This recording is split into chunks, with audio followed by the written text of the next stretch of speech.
ॐ अज्ञानतिमिरान्धस्य ज्ञानञ्जनशलाकया चक्षुरुन्मीलितं येन तस्मै श्रीगुरुवे नमः। हरे कृष्ण। भगवद गीता अध्याय 10वां, ऑपुलेंस ऑफ द एब्सोल्यूट। पूर्ण पुरुषोत्तम भगवान की उनके ऐश्वर्य। श्लोक संख्या 16। वक्तुम् अर्हसि अशेषेण दिव्यः हि आत्मविभूतयः याभिर्विभूतिभिः लोकान् इमान् त्वं व्याप्य तिष्ठसि। कृपया करके विस्तार पूर्वक मुझे अपने उन दैवीय ऐश्वर्यों को बताएं जिनके द्वारा आप इन समस्त लोकों में व्याप्त हैं। तो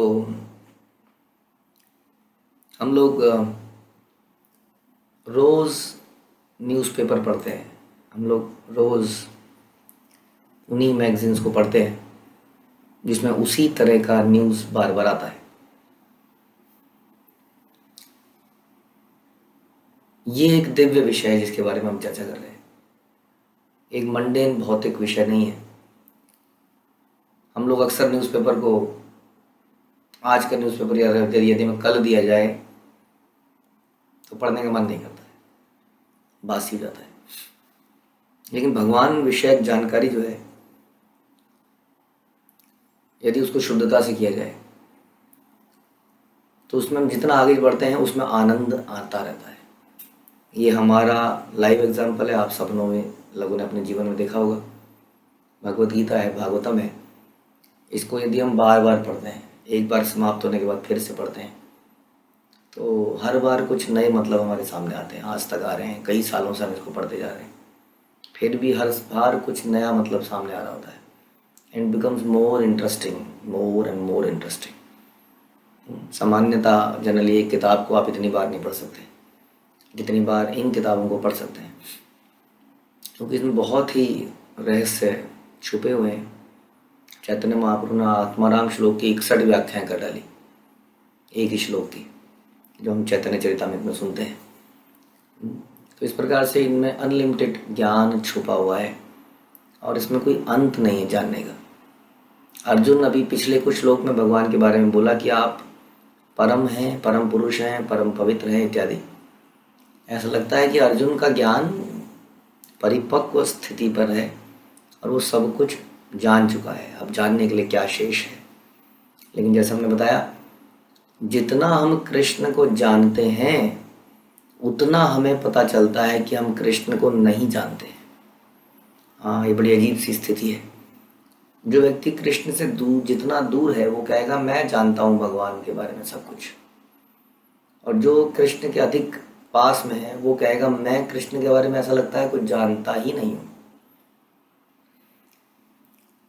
क्योंकि कृष्ण के पूर्णता का समझ में नहीं आता कि कितना है। जैसे कि किसी नॉलेज के बारे में आप 60% नॉलेज आपने ले ली किसी चीज़ के बारे में, किसी विषय के बारे में, फिर धीरे धीरे आपने 70% ले ली, धीरे धीरे आपने 80% ले ली, फिर आपने 90% नॉलेज ले ली, फिर आप कह सकते हैं लगभग 100%। क्योंकि 100% अगर हम नहीं कह सकते किसी में जानते हैं तो फिर भी हम कहते हैं 99% हम जानते हैं इस विषय के बारे में।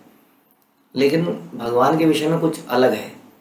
उसमें जब हम कुछ परसेंट जान पाते हैं, माना हम 10% जानते हैं, तो हमें समझ में आता है हम 90% नहीं जानते हैं।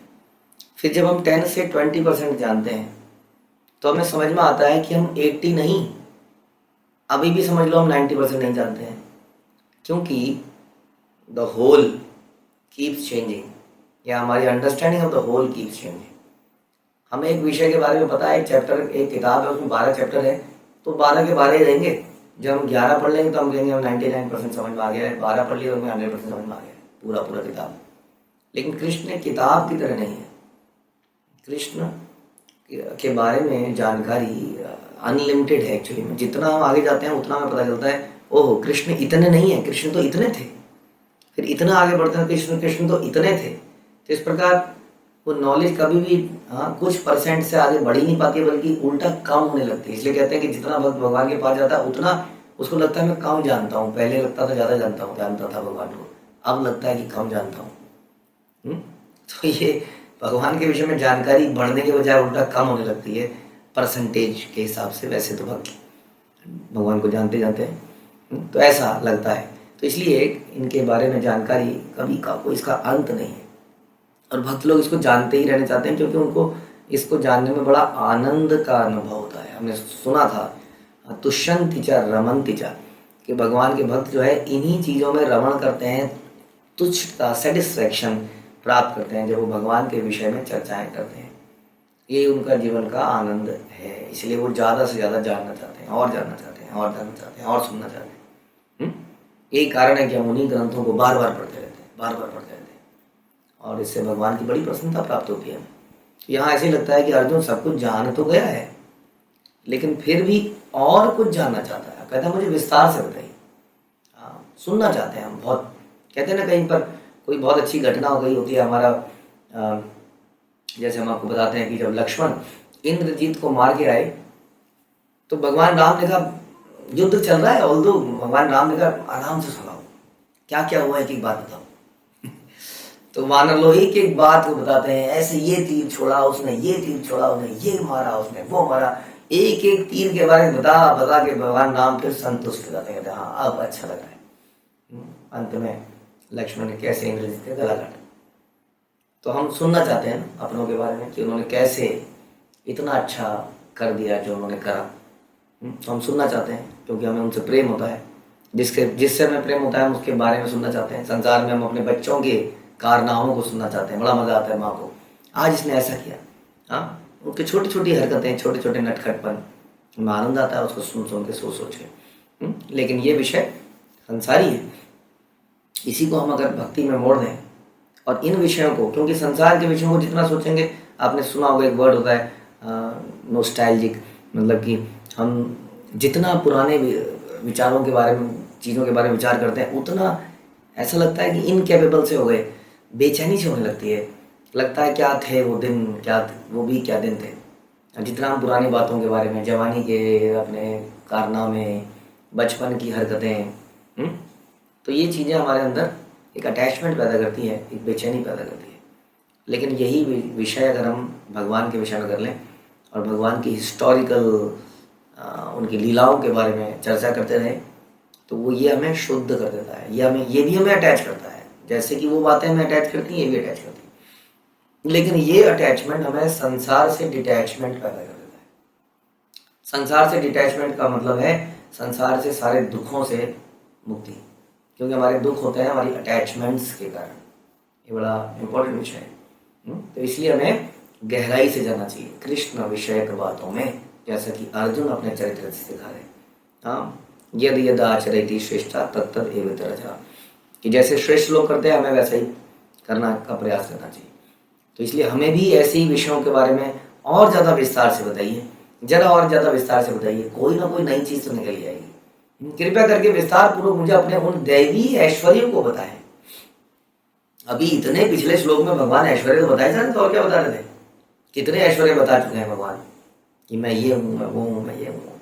फिर भी कह रहे दैवी ऐश्वर्य को खास तौर पे इस बारे में बताइए कि आप कैसे संसार में व्याप्त हैं।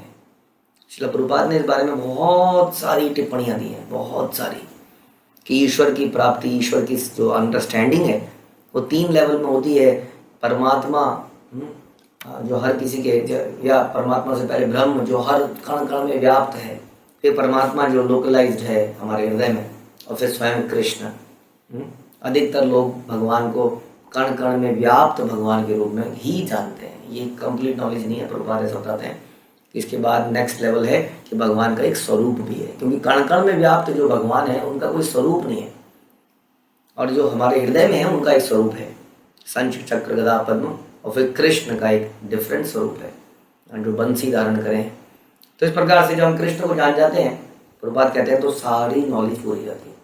और श्रील प्रभुपाद इसको बताते हैं जैसे सूर्य लोक है, सूर्य की धूप है, सूर्य की धूप हर जगह व्याप्त है, हर जगह। सूर्य देव कहाँ है, कैसे कह सकते हैं, हर जगह व्याप्त है।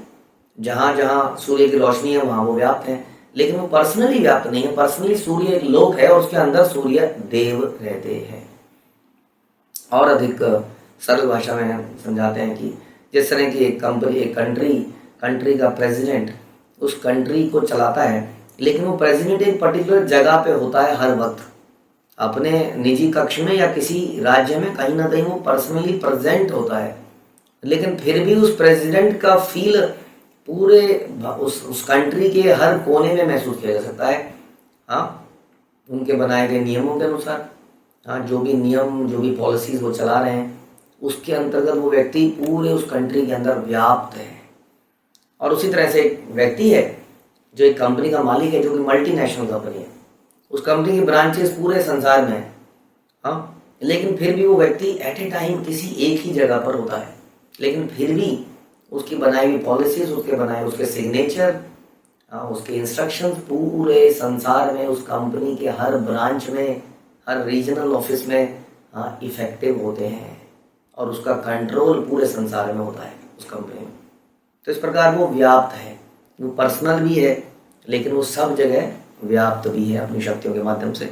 तो ऐसे ही अर्जुन पूछना चाहते हैं कि भगवान आप उसके बारे में बताइए कि आप कैसे इस संसार में व्याप्त रह जाते हैं। आपको तो मैं देख रहा हूँ सामने, इतना सुंदर आपका स्वरूप है, फिर आप हर कण में कैसे घुस जाते हैं? How it is possible?